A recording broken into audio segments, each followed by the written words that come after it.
Hello friends, ओम श्री गणेशाय नमः। आप सभी का हमारी यूट्यूब चैनल पे हार्दिक स्वागत है।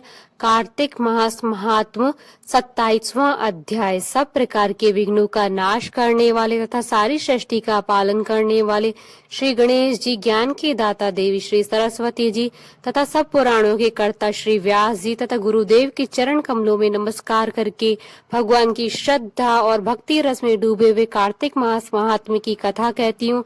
कार्तिक मास महात्म्य 27वां अध्याय प्रारंभ। कृष्ण नाम का आसरा, कृष्ण नाम का ध्यान। 27वां अध्याय अब लिखने लगा महान।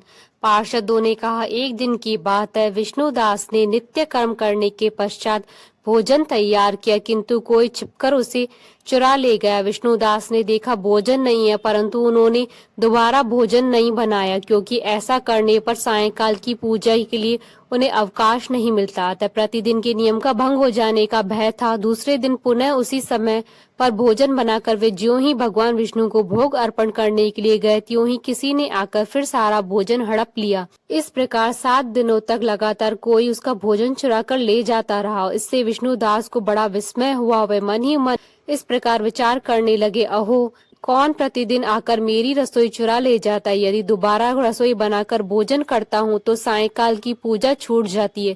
यदि रसोई बनाकर तुरंत ही भोजन कर लेना उचित हो तो मुझसे यह न होगा, क्योंकि भगवान विष्णु को सब कुछ अर्पण किए बिना कोई भी वैष्णव भोजन नहीं करता।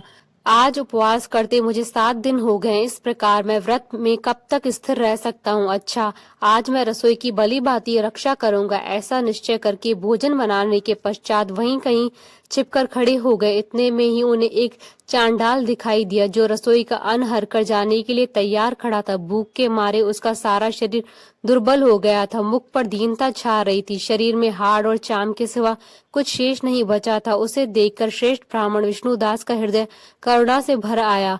उन्होंने भोजन चुराने वाले चांडाल की ओर देखकर कहा, भैया जरा ठहरो ठहरो, क्यों रूखा सूखा खाती हो, ये घी ले लो।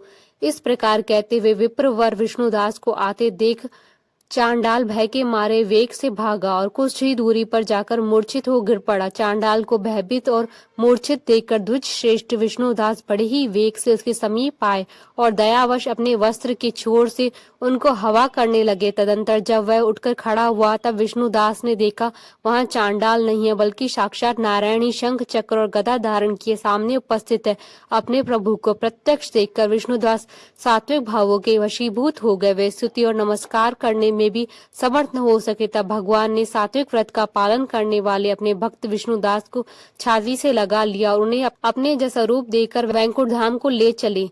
उस समय यज्ञ में दीक्षित हुए राजा चोल ने देखा विष्णुदास एक श्रेष्ठ विमान पर बैठकर भगवान विष्णु के समीप जा रहे हैं। विष्णुदास को वैकुंठ धाम में जाते देख राजा ने शीघ्र ही अपने गुरु महर्षि मुग्धल को बुलाया और इस प्रकार कहना आरंभ किया, जिसके साथ स्पर्धा करके मैंने इस यज्ञ दान आदि कर्म का अनुष्ठान किया। वह ब्राह्मण आज भगवान विष्णु का रूप धारण करके मुझसे पहले ही वैकुंठ धाम को जा रहा है। मैंने इस वैष्णव धाम में बलि भांति दीक्षित होकर अग्नि में हवन किया और दान आदि के द्वारा ब्राह्मणों का मनोरथ पूर्ण किया, तथापि अभी तक भगवान विष्णु मुझ पर प्रसन्न नहीं हुए हैं और इस विष्णुदास को केवल भक्ति के ही कारण श्री हरि ने प्रत्यक्ष दर्शन दिया। तब जान पड़ता है कि भगवान विष्णु केवल दान और यज्ञों से प्रसन्न नहीं होते, उन प्रभु का दर्शन कराने में भक्ति ही प्रधान कारण है। दोनों पार्षदों ने कहा। इस प्रकार कहकर राजा ने अपने भांजे को राज सिंहासन पर अभिषिक्त कर दिया। वे बचपन से ही यज्ञ की दीक्षा लेकर उसी में संलग्न रहते थे, इसलिए उन्हें कोई पुत्र नहीं था। यही कारण है कि उस देश में अब तक भांजे ही राज्य के उत्तराधिकारी होते हैं। भांजे को राज्य देकर राजा यज्ञशाला में गए और यज्ञ कुंड के सामने खड़े होकर भगवान विष्णु को संबोधित करते हुए 3 बार उच्च स्वर में यह वचन बोले, भगवान विष्णु, आप मुझे मन, वाणी और शरीर और क्रिया द्वारा होने वाली अविचल भक्ति प्रदान कीजिए। इस प्रकार कहकर वे सबके देखते देखते अग्नि कुंड में कूद पड़े। बस उसी क्षण भक्त वत्सल भगवान विष्णु अग्नि कुंड में प्रकट हो गए। उन्होंने राजा को छाती से लगाकर एक श्रेष्ठ विमान में बैठाया और अपने साथ लेकर वैकुंठ धाम को प्रस्थान किया। नारद जी बोले, हे राजन, जो विष्णुदास थे वे तो पुण्यशील नाम से प्रसिद्ध भगवान के पार्षद हुए और जो राजा चोल थे उनका नाम सुशील हुआ। इन दोनों को अपने ही समान रूप देकर भगवान लक्ष्मीपति ने अपना द्वारपाल बना दिया। इति श्री कार्तिक महात्म 27वां अध्याय संपूर्ण।